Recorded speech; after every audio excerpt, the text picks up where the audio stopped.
Mr. McMahon, the Department of Defense is feverishly trying to restore military readiness through the reset and recapitalization of equipment needed to respond to current and future threats. At the same time, our military must meet the need for long lead items and logistics concerns across the globe. The next Assistant Secretary of Defense for Logistics and Material Readiness will be at the center of our readiness recovery efforts. As a former Major General in the Air Force with responsibility for logistics, you have seen firsthand how crucial these issues are to readiness.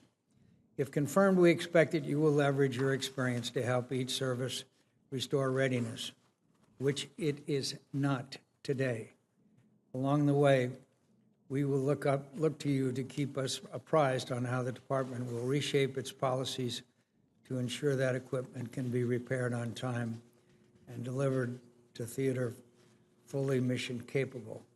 Mr. McMahon, I was just 2 days ago at a service for those 10 brave young Americans who were killed in the John S. McCain accident or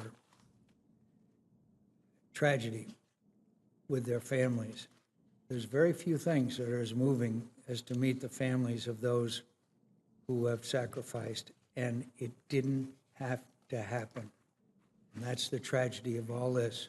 Because of sequestration, the ship was not ready, they were not trained, they had sailors working 100-hour work weeks, and part of the responsibility for that lies right here in the Congress of the United States in the form of sequestration.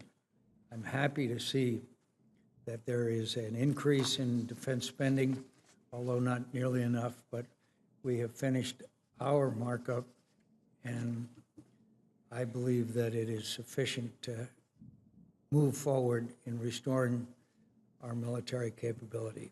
So, Mr. James, if confirmed as the Assistant Secretary of the Army for Civil Works, you will oversee the Corps of Engineering activities for civilian projects and environmental regulation and permitting. The recent devastating hurricanes in Texas, Florida, and Puerto Rico highlight concerns in our nation's infrastructure and our ability to withstand growing environmental threats.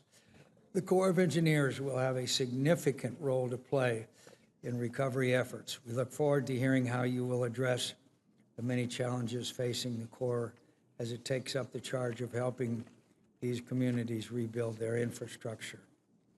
Dr. Jetty, the Army is woefully behind on modernization. Our soldiers are increasingly unprepared to confront the threats and challenges of the future. The glaring capability gaps will only get worse as our adversaries rapidly modernize their forces. Put simply, our Army is outranged and outgunned. That's not John McCain's words. That's the Secretary of Defense's words. The Army's modernization woes are inextricably linked to its disastrous acquisition record over the last 2 decades. Too many underperforming or canceled programs, too few real capabilities fielded, and far too much taxpayer money wasted.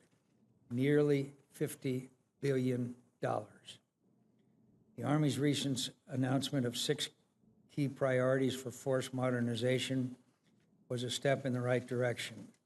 Beyond that, now is the time for a comprehensive modernization plan that will turn those priorities into real weapons and equipment in the hands of our soldiers.